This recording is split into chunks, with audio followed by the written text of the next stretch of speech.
Tuhan Yesus yang baik, terima kasih buat siang hari yang indah ini. Hati kami limpah dengan syukur. Terima kasih Tuhan untuk segala kebaikan-Mu, kemurahan-Mu yang terus menyertai hidup kami. Terima kasih buat siang hari yang indah ini. Hadirat-Mu menyegarkan jiwa kami. Hadirat-Mu memberi damai sukacita dalam hati dan pikiran kami. Kami mau terus tinggal dalam hadirat-Mu. Kami mau terus mendekat kepadamu. Sebab hanya dekat Allah saja jiwa kami tenang dan tentram. Tuhan Yesus berkati setiap umat-Mu, setiap pribadi, setiap keluarga, siapapun kami yang berkumpul beribadah. Biar nama kami semua termeterai menjadi warga surga. Suatu hari kelak Tuhan datang, Tuhan jemput kami, bawa kami masuk dalam kemuliaan untuk pesta di kerajaan surga.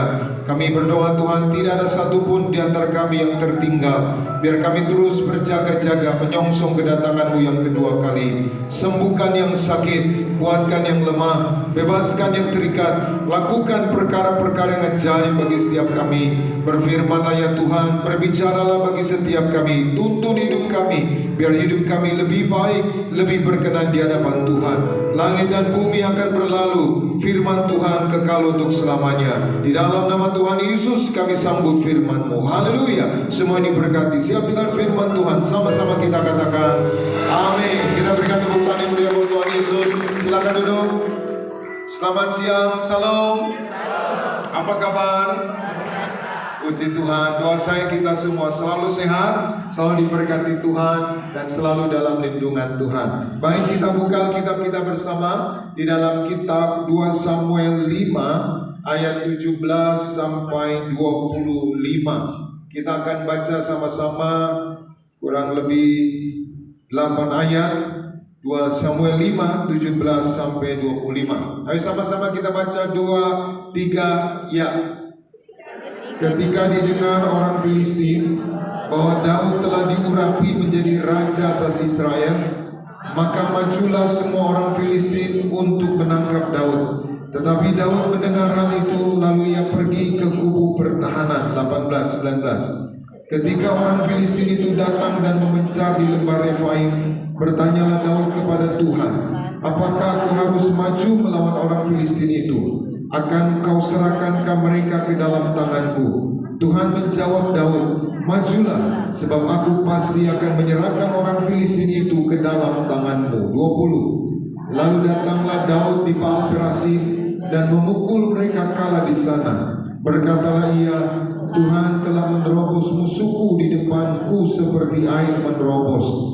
Sebab itu orang menamakan tempat itu Baal-Perasim. 21-22. Orang Filistin itu meninggalkan berhalanya di sana. Lalu Daud dan orang-orangnya mengangkatnya. Ketika orang Filistin maju sekali lagi dan memencar di lembah Refaim. 23. Maka bertanyalah Daud kepada Tuhan, dan ia menjawab, janganlah maju, tetapi buatlah gerakan lingkaran sampai ke belakang mereka, sehingga engkau dapat menyerang mereka dari jurusan pohon-pohon kertau. 24. Dan bila engkau mendengar bunyi derap langkah di puncak pohon-pohon kertau itu, maka haruslah engkau bertindak cepat, sebab pada waktu itu Tuhan telah keluar berperang di depanmu untuk memukul kalah tentara orang Filistin. 25. Dan Daud berbuat demikian seperti yang diperintahkan Tuhan kepadanya. Maka ia memukul kalah orang Filistin mulai dari Geba sampai dekat Geser. Haleluya. Demikian pembacaan firman Tuhan siang hari ini. Berbahagialah saudara yang membaca, merenungkan, dan melakukan firman Tuhan. Tema kita siang hari ini, menemukan jalan keluar di masa sukar. Apa temanya? Menemukan jalan keluar di dalam. Amin. Saya mau tanya sama saudara. Menurut saudara, hidup hari-hari ini makin berat atau makin susah? Makin berat atau makin ringan? Makin berat ya. Hidup hari-hari ini, cari kerja, cari uang, makin gampang atau makin susah? Makin susah ya. Hidup hari-hari ini saudara, bisnis usaha itu makin gampang atau makin susah? Susah ya. Ini bukan salah pemerintah, bukan. Karena memang keadaan dunia seperti ini. Katakan amin. Nah, bukan hanya di Indonesia, di negara-negara lain saudara. Kesimpulannya, kita semua sepakat fakta dunia sedang mengalami masa-masa yang sukar. Amin. Tapi percayalah, fakta itu walaupun dunia sukar, walaupun dunia susah, Tuhan gak pernah tinggalkan kita. Percayalah, kebaikan Tuhan tidak pernah berhenti. Walaupun dunia susah, walaupun dunia sukar, kebaikan Tuhan terus menyertai hidup kita. Yang setuju boleh berikan tepuk tangan yang meriah buat Tuhan Yesus. Percayalah, Tuhan terus pelihara kita semua. Sama-sama bilang bersama saya, aku percaya Tuhan pelihara hidupku. Amin. Jadi yang pelihara hidup saudara bukan pekerjaan. Karena suatu kali nanti saudara bisa nggak kerja. Yang pelihara hidup saudara bukan usaha saudara. Suatu kali semua usaha akan tutup. Ini banyak saudara usaha mulai tutup. Ya, maka yang pelihara kita siapa namanya? Yesus. Siapa namanya? Yesus. Ku tahu Bapa peliharaku. Dia baik, dia baik. Ku yakin dia selalu sertaku. Dia baik bagiku. Nah saudara, itu semua fakta. Kita semua sepakat dunia susah, dunia sedang mengalami kesukaran. Tapi fakta juga, kenyataan juga, kasih Tuhan, kebaikan Tuhan, penyertaan Tuhan, pemeliharaan Tuhan tidak pernah berhenti. Yang sepakat boleh berikan tepuk tangan yang meriah buat Tuhan Yesus.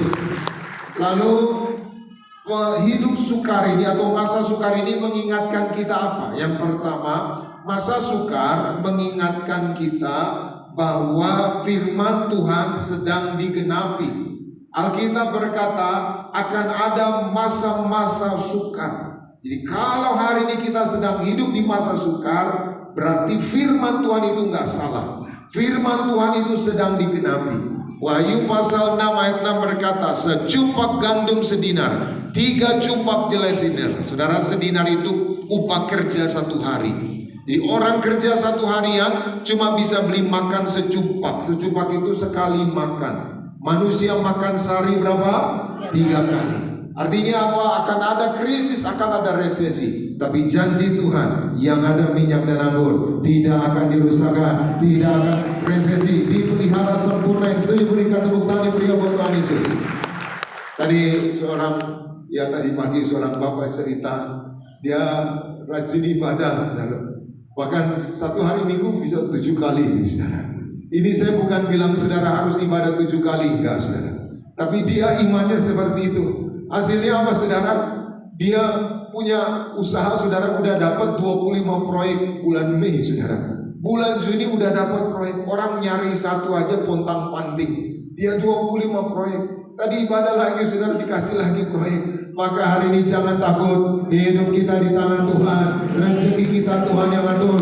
Tuhan pelihara hidup saudara. Katakan amin. Jadi cari Tuhan, karena Tuhan sumber berkat. Amin. Ya, kita ke gereja bukan untuk cari berkat. Kita ke gereja cari Tuhan. Waktu kita ketemu Tuhan, berkatnya dilimpahkan bagi kita semua. Jadi berkat tepuk tangan yang meriah buat Tuhan Yesus. Jadi masa sukar mengingatkan kita firman Tuhan sedang digenapi. Yang kedua, masa sukar mengingatkan kita masih hidup di dunia. Jadi kalau saudara bilang, pendeta, aduh susah kalinya hidupku ini, masih di dunia. Kalau saudara merasa nggak mau susah lagi, nggak mau merasa masa sukar, silakan jalan duluan, gitu saudara. Ya, orang-orang yang meninggal itu nggak susah lagi. Bahkan Alkitab bilang, ini saudara baca Pengkhotbah 4 ayat 2, dikatakan apa? Orang-orang yang meninggal dahulu itu lebih bahagia daripada orang yang masih hidup. Jadi jangan saudara datang ke rumah duka lalu tanya gimana meninggalnya, di rumah sakit. Gimana meninggalnya, lagi tidur. Berapa umurnya sekarang? 25. Ya ampun, masih muda ya. Saya 40, saya 60. Saya lebih beruntung. Saudara, meninggal itu gak kenal usia. Mau 1 tahun, mau 5 tahun, mau 60 tahun, itu Tuhan yang berdaulat. Katakan amin. Jadi saudara jangan merasa yang masih hidup lebih beruntung. Saudara masih berjuang menghadapi tantangan, menghadapi kesulitan, menghadapi masalah. Mereka yang sudah berpulang itu mereka sudah bahagia. Nah kira-kira saudara mau pulang atau mau lanjut terus hidup? Lebih baik mana, surga atau dunia? Lebih baik mana, surga atau dunia? Surga. Ada yang mau duluan? Katanya lebih baik surga. Belum waktunya pendeta, belum waktunya. Jadi saudara, masa sukar mengingatkan kita masih hidup di dunia. Yang ketiga, masa sukar mengingatkan kita manusia terbatas. Ingatan kita terbatas, kesehatan kita terbatas. Ya kan, kita ini saudara lama-lama saudara tua kan. Dan itu menunjukkan keterbatasan kita. Ya, maka kadang-kala orang udah mulai ya 60 saudara ya, dandan gak dandan sama aja gitu saudara. Dulu 20-30 tahun bedaknya tebal, alisnya saudara menjulang ke langit gitu saudara. Bulu matanya bulu mata badai saudara. Itu 20-30 tahun saudara. Umur 60 tahun mau bedak tebal saudara, ini pipi udah meleleh saudara. Udah jatuh saudara. Ada gunanya. Kita umur 60 saudara, lalu cucu datang, opa, aku bawa stik, makan stik opa. Mohon maaf opa udah gak ada gigi lagi gitu, saudara. Pada akhirnya kita semua akan menjadi nol. Amin. Maka hari ini kita datang nol, nanti pun kita kembali nol. Maka saudara jangan sama keluarga rebut-rebutan harta warisan, berantem gara-gara jabatan, berantem gara-gara uang. Pada akhirnya semua nol, dan gak ada yang perlu kita sombongkan. Semua hanya kemurahan Tuhan. Katakan amin. Yang setuju boleh berikan tepuk tangan yang meriah buat Tuhan Yesus. Nah, apa penyebab kesukaran? Yang pertama, penyebab kesukaran itu kelalaian atau kesalahan kita. Jadi hati-hati. Ada banyak kita tuh punya masalah karena kelalaian kesalahan kita. Ya, ada seorang anak muda saudara dulu dia teman saya ikut saya. Dia kerja di perusahaan udah bagus saudara. Lalu tiba-tiba dia datang, pendeta, saya mau pindah kerja di perusahaan Cina, ngasih gaji 2 digit dan naik jabatan. Saya mau ambil, saya bilang enggak, kamu di situ setia aja, nanti Tuhan angkat. Dia bilang, tapi saya mau gaji 2 digit, pokoknya di situ aja. Itu tahun 2019. Untungnya dia ikutin saudara. Hasilnya apa saudara? Tiba-tiba pandemi saudara, banyak perusahaan tutup, termasuk perusahaan Cina yang mau kasih 2 digit tadi. Tiba-tiba dia datang, kemudian pendeta terima kasih, saya nggak jadi pengangguran. Seandainya saya ambil itu, saya bisa jadi pengangguran. Padahal saya tulang punggung keluarga. Ada jemaat, seorang bapak telepon saya, dia distributor lampu jalan tol gitu saudara. Maka dia bilang, pendeta, saya dapat proyek di Surabaya, proyek jalan tol, nilainya besar pendeta. Ini saya mau ambil, kalau untung pendeta, untungnya 2M. Kapan lagi dapat untung 2M, kata dia gitu saudara. Terus, nah cuma saya nggak ada modal, karena kan distributor harus ngadain dulu lampunya. Nggak ada modal pendeta. Terus, saya mau pinjem rentenir pendeta. Jangan saya bilang. Kalau bapak niatnya aja udah nggak benar, saya bilang jangan. Enggak pendeta, saya mau ambil. Dia nggak dengerin saudara, diambil itu proyek. Dia pinjem rentenir, bunganya 20% saudara. Dia udah siapin di gudangnya, udah beli lampunya, udah tersedia saudara. Tiba-tiba sebulan kemudian dia dapat kabar dari yang mau kasih proyek, direkturnya. Direkturnya telepon, bro, sorry banget. Sorry gimana bos? Saya dimutasi ke Bandung. Terus proyek itu gimana bos? Ya saya udah gak direktur lagi, pindah ke Bandung. Terus ya nggak bisa bro, nggak jadi. Terus saja gitu saudara. Hasilnya apa saudara? Itu barang saudara nggak kepake. Sedangkan bunga rentenir dia harus bayar. Kemudian dia telepon saya lagi nangis-nangis, pendeta tolong pendeta, itu lampu udah di gudang, rentenir udah mau tagih hutang, bunganya 20%. Hati-hati, kesukaran itu bisa karena kesalahan kita. Amin. Suami-suami bijaksana. Amin. Istri-istri bijaksana. Ibu-ibu jadilah istri yang bijaksana. Jangan selalu pressure suami, pak uang gitu. Ada istri-istri yang mengangkat suaminya jadi naik, ada istri-istri yang buat suaminya jatuh. Amin. Di Alkitab ada cerita Abraham. Istri Abraham siapa? Siapa? Sarah lama nikah sama Abraham, gak ngandung-ngandung. Lalu tiba-tiba saudara, Sarah kasih pembantunya, siapa namanya? Hagar. Lahirlah siapa? Ismail. Terjadilah. Itu dia saudara. Hasilnya apa saudara? Ya, macam-macam, banyak masalah saudara. Maka apa saudara? Hati-hati. Salomo saudara, dia kaya raya, dia sukses saudara. Tapi apa? Istri-istrinya membawa Salomo mencondongkan hatinya kepada berhala. Hasilnya apa? Salomo hancur saudara. Saya doa kita semua diberkati Tuhan. Amin. Tapi hidup yang bijaksana. Yang kedua, apa penyebab kesukaran? Yang kedua adalah orang lain. Kadang-kala ada orang-orang lain yang ingin menjatuhkan, menghancurkan karir kita. Yang ketiga, penyebab kesukaran alam. Ya, bencana, malapetaka, iklim, perubahan iklim. Dan yang keempat, penyebab kesukaran adalah Tuhan izinkan untuk kebaikan kita. Nah, ayat yang kita baca tadi 2 Samuel 5, 17 sampai 25, ada 3 pelajaran bagaimana kita menemukan jalan keluar di masa sukar. Yang pertama, kita baca 17, 2 Samuel 5 tadi ayat 17. Ayo sama-sama kita baca 2, 3, ya. Ketika didengar orang Filistin bahwa Daud telah diurapi menjadi raja atas. Stop. Siapa yang diurapi jadi raja? Daud. Lanjut. Maka majulah semua orang Filistin itu untuk menangkap apa? Stop. Ayat ini mau kasih tahu, di Yerusalem Daud diangkat jadi raja. Dan ternyata berita ini sampai ke orang Filistin. Dan ternyata Daud yang berhasil dipilih jadi raja ini membuat orang Filistin ini jadi mau nangkep Daud. Maknanya apa? Pelajarannya apa? Ternyata banyak orang tidak senang orang lain berhasil. Jadi pesan saya dalam hidup ini, ada orang-orang yang gak suka sama kita. Gak semua orang suka sama kita. Ada orang-orang yang gak suka. Dan kebanyakan orang menurut survei lebih senang orang susah daripada berhasil. Saya mau tanya sama saudara, kalau teman saudara atau tetangga saudara beli mobil baru Mercy seri terbaru 2,5 M, kira-kira saudara ikut bahagia atau saudara kecewa? Bahagia. Bahagia benar. Ya. Benar. Kenapa kemarin suruh anak cek dulu itu belinya kredit atau cash gitu. Kadang-kala orang lain yang beli mobil, kita yang stres sendiri. Orang lain yang beli kulkas, kita yang kedinginan gitu. Maka ibu-ibu nggak usah seperti itu, nggak usah periksa-periksa barang orang, ya, nggak usah cemburu.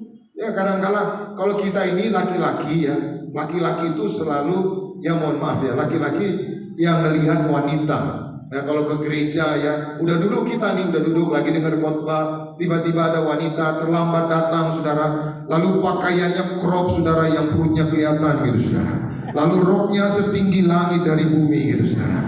Dia jalan saudara, dia jalan walaupun kita pura-pura cool gitu saudara, lihat yang khotbah saudara, tapi mata melirik juga gitu saudara. Ada di sini seperti itu ada. Kok liatin saya ya? Maksud saudara apa ini? Nah itu kalau laki-laki. Kalau perempuan, dia ya walaupun dia ganteng opa-opa seperti pendeta Marcel gitu saudara, ya dia biasa aja. Tapi kalau ada wanita, wanita itu melihat wanita. Ada wanita datang, baju kuning, rok merah, celana hijau, tas abu-abu gitu saudara, merek Hermes. Itu dia mulai liatin gitu saudara. Nah ada 3 gerakan yang akan merespon itu wanita itu saudara. Gerakan pertama apa? Berengjo gitu saudara. Berengjo. Udah gerakan pertama, gerakan kedua, bibir mulai maju gitu saudara. Gerakan ketiga, tangan mulai tutup mulut. KW1 Eda sirai itu saudara. Ada di sini seperti itu ada? Nggak ada ya, nggak ada ngaku lah saudara. Iya, saya suka nganter anak sekolah, saudara. Nganter anak sekolah. Kadang-kadang ibu-ibu yang jemput anak nganter sekolah itu suka ngumpul-ngumpul. Gitu saudara. Gitu saudara. Macam paling benar aja dia gitu saudara. Nah ini mengingatkan Daud diangkat jadi raja di Yerusalem. Tapi kenapa orang Filistin yang panas? Artinya apa? Orang itu nggak suka orang lain berhasil. Jadi pesan saya, saudara nggak usah flexing, pamer keberhasilan saudara. Itu melukai banyak hati orang, saudara. Ya udah nggak usah. Ya terus kita baca lagi ayat 17, sama-sama kita baca 2, 3, ya. Tetapi Daud apa? Mendengar hal itu. Lalu ia pergi kemana? Saudara perhatikan, Daud diangkat jadi raja. Tiba-tiba orang Filistin ingin menangkap Daud. Mereka nyerang Daud. Daud bukan bilang, ayo siapa yang mau lawan aku lawan. Enggak. Daud waktu mau ditangkap, Daud pergi ke kubu pertahanan. Kalau saudara pergi ke Yerusalem, ada benteng, ada tembok Yerusalem, maka ada tempat sebuah benteng namanya kubu pertahanan. Lalu kubu pertahanan itu apa? Kubu pertahanan adalah sebuah tempat atau benteng perlindungan yang dibangun untuk menjaga diri dari serangan musuh. Waktu kami ke Tanah Perjanjian 2025 kemarin, bulan Juni, itu pas Israel serang Iran, saudara, kurang lebih tanggal 12 Juni, saudara, 2025. Itu hari terakhir kami di Yerusalem. Karena hari itu kami akan pulang ke Jakarta, gitu, saudara. Tiba-tiba, saudara, hari Kamis sorenya, saudara, Bibi itu Benyamin Netanyahu. Dia pergi ke tembok ratapan, dia berdoa, dia tanya, Tuhan, aku bom gak itu Israel, saudara. Itu benar, saudara. Dia doa di tembok ratapan. Subuh-subuh hari Jumat kami mau packing, mau siap-siap mau ke Ben Gurion, mau pulang, saudara. Tiba-tiba, saudara, bunyi alert, saudara, peringatan, gitu, saudara. Ternyata apa? Israel sudah bombardir Teheran, saudara. Kami dapat kabar airspace seluruh Israel, Uni Emirat Arab, Yordania tutup, gitu, saudara. Hasilnya apa? Kami gak bisa pulang, gitu, saudara. Nah, itu mengingatkan orang Israel kalau mau perang dia tanya dulu sama Tuhan. Kalau diserang, dia akan datang ke kubu pertahanan, dia doa sama Tuhan, minta tuntunan Tuhan. Jadi kubu pertahanan itu tempat berlindung yang dibangun untuk menjaga diri dari serangan musuh. Makna kubu pertahanan, Tuhan sebagai tempat perlindungan yang aman. Hidup dekat dengan Tuhan jadi benteng hidup kita. Hidup yang bersandar pada Tuhan. Maka kenapa Daud pergi ke kubu pertahanan? Daud tahu di mana tempat perlindungan yang aman. Daud tahu kepada siapa dia harus bersandar. Daud tahu betul siapa yang bisa menolong dia. Daud tahu hanya Tuhan satu-satunya jawaban. Jadi pelajaran apa yang bisa kita dapat? Yang pertama, untuk menemukan jalan keluar di masa sukar, apapun kesukaran kita, selalu datang sama Tuhan. Hari ini apapun kesukaran saudara, apapun masalah saudara, datang sama Tuhan. Amin. Saudara nggak usah datang sama orang lalu ceritakan penderitaan saudara nangis, aduh eda, aduh susah kalinya hidupku ini sampai nangis. Saudara jangan pikir saudara nangis sama orang, saudara ceritakan kesusahan orang, lalu orang itu terharu, kasihan kalinya, padahal dalam hatinya rasain gitu, saudara. Iya, jadi nggak usah ceritakan kesusahan, penderitaan, tangis saudara di depan orang.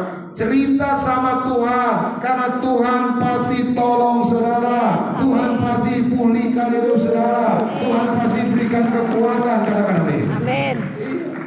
Jadi datang sama Tuhan, Tuhan pasti tolong saudara, amin. Dia sanggup menolong kita semua. Jadi yang pertama, untuk menemukan jalan keluar waktu masa sukar, selalu datang sama Tuhan. Yang kedua, kita baca bersama di dalam 2 Samuel 5 ayat 18-19. Sama-sama kita baca, 2, 3, ya. Ketika orang Filistin itu datang dan memecah di lembah Refaim, bertanyalah apa? Daud kepada Tuhan. Stop. Apa arti kata bertanyalah Daud? Daud sedang memohon petunjuk Tuhan. Daud sedang memohon tuntunan Tuhan. Kenapa Daud bertanya Tuhan? Karena Tuhan Maha Tahu. Sama-sama bilang bersama saya, Tuhan Maha Tahu. Tuhan Maha Tahu. Iya, Tuhan tahu hari esokmu. Tuhan tahu masa depan anak-anakmu. Tuhan tahu apa masalahmu. Tuhan tahu kesulitanmu. Tuhan tahu jalan keluar atas masalahmu. Saya mau tanya, ada yang Tuhan gak tahu? Semua Tuhan tahu. Banyak hal yang saudara gak mengerti dalam hidup ini, tanya sama Tuhan. Dia tahu semuanya. Dia tahu hari esokmu. Dia tahu masa depanmu. Amin. Maka yang kedua, untuk menemukan jalan keluar di masa sukar. Yang kedua, apapun kesukaran kita, selalu minta petunjuk dan tuntunan Tuhan. Yang ketiga, kita baca 2 Samuel 5:20 tadi sampai 25. Sama-sama kita baca 2, 3, ya. Lalu datanglah Daud di Baal Perasim dan memukul mereka kalah di sana. Berkatalah ia, Tuhan telah apa? Menerobos musuhku di depanku seperti air apa? Stop, sama-sama bilang bersama saya, aku percaya di dalam Tuhan ada terobosan yang luar biasa. Amin. Jadi bisnismu, usahamu, karirmu yang terhambat, ekonomimu, keuanganmu yang mandek, kalau engkau jalan sama Tuhan, kalau engkau berdiri di atas kebenaran firman, Tuhan akan berikan terobosan-terobosan dalam hidupmu. Tuhan akan berikan terobosan-terobosan dalam usahamu. Tuhan akan berikan terobosan dalam pekerjaanmu. Amin. Terus kita baca ayatnya yang ke-21, 22. Sama-sama 2, 3 ya. Orang Filistin itu meninggalkan berhalanya di sana. Lalu Daud dan orang-orangnya mengangkatnya. Ketika orang Filistin maju sekali lagi dan memencar di lembah Refaim. 23. Maka bertanyalah Daud kepada Tuhan dan ia menjawab, janganlah maju, tetapi buatlah gerakan lingkaran sampai ke belakang mereka, sehingga kau dapat menyerang mereka dari jurusan pohon kertau. Stop, saudara. Pertama kali Daud dikepung orang Filistin, Daud tanya, Tuhan maju nggak ini? Tuhan bilang apa? Maju. Udah kalah, mereka pulang, balik lagi orang Filistin, ngepung lagi. Daud tanya lagi, Tuhan maju nggak? Jawab Tuhan, maju atau tidak? Jangan. Tidak, jangan. Tapi kamu buatlah lingkaran sampai ke belakang mereka. Daud taat atau tidak? Taat. Taat. Kita baca bersama 24-25. Sama-sama 2-3 ya. Dan bila engkau mendengar bunyi derap langkah di puncak pohon kertau itu, maka haruslah engkau bertindak cepat, sebab pada waktu itu Tuhan telah keluar berperang di depanmu untuk memukul kalah. Ayat 25. Dan Daud berbuat apa? Seperti yang diperintahkan Tuhan. Daud berbuat seperti yang apa? Diperintahkan Tuhan. Artinya apa? Daud ikuti caranya Tuhan. Daud pakai cara yang benar. Jadi boleh masalah banyak, kesukaran banyak, tapi mari tetap lakukan cara yang benar. Amin. Maka yang ketiga, yang terakhir, untuk menemukan jalan keluar di masa sukar, apapun kesukaran kita, ikuti cara yang benar. Amin. Jadi jangan ikuti jalan yang instan, jalan yang mudah. Kadang-kala jalan Tuhan itu sepertinya sulit, tapi percayalah, jalan itu menunjukkan jalan keluar yang terbaik. Jalan itu menuntun kita ke padang rumput yang hijau. Katakan amin. Maka mari, saya doa kita semua tetap hidup benar. Amin. Ikuti cara yang benar, lakukan yang benar. Jangan ikuti cara yang salah, itu menambah masalah baru. Ya, kadang-kala saya cerita sama anak saya tanya, Diri kenapa sih jadi pendeta gitu? Kenapa nggak jadi pengusaha? Boleh juga dalam hati saya. Kenapa jadi pendeta? Lalu saya bilang, saya nggak punya cita-cita jadi pendeta. Saya nggak sekolah pendeta dulu. Lalu udah melayani baru sekolah pendeta. Lalu kenapa Dedi mau jadi pendeta? Anak tanya. Saya bilang, saya mau belajar mengikuti apa yang Tuhan mau. Karena saya udah sekolah jurnalis, udah mau selesai sudah. Tiba-tiba diangkat Pak Pareji ikut jadi tim Pak Pareji. Tiba-tiba Pak Pareji habiskan jadi pendeta. Saya bingung, kok sekolah jurnalis jadi pendeta gitu saudara. Iya, saya dapat beasiswa. Ada orang sponsorin dapat beasiswa sekolah teologi. Saya nggak mau, saya lari. Maka saya bilang sama anak saya, dia nggak mau jadi pendeta. Tapi kenapa jadi pendeta? Dia mau belajar mengikuti apa yang Tuhan mau. Hari ini hidup kita bukan apa yang kita mau, tapi apa yang Tuhan mau. Apa yang Tuhan mau pasti baik untuk hidup kita. Amin. Walaupun kadang-kadang tidak mengenakan. Maka sebagai kesimpulan, selama kita berjalan bersama Tuhan, selalu ada jalan keluar di setiap kesukaran kita. Tuhan tidak pernah kehabisan jalan jalannya selalu ajaib dan tidak terduga. Saya berdoa kita menemukan jalan keluar di tengah kesulitan kita, dan jalan keluar itu menuntun kita kepada mujizat, keselamatan, bahkan berkat-berkat yang besar. Tuhan Yesus memberkati. Kita bangkit berdiri bersama-sama, kita datang kepada Tuhan. Terima kasih Tuhan Yesus buat firman-Mu. Roh Kudus, mampukan kami untuk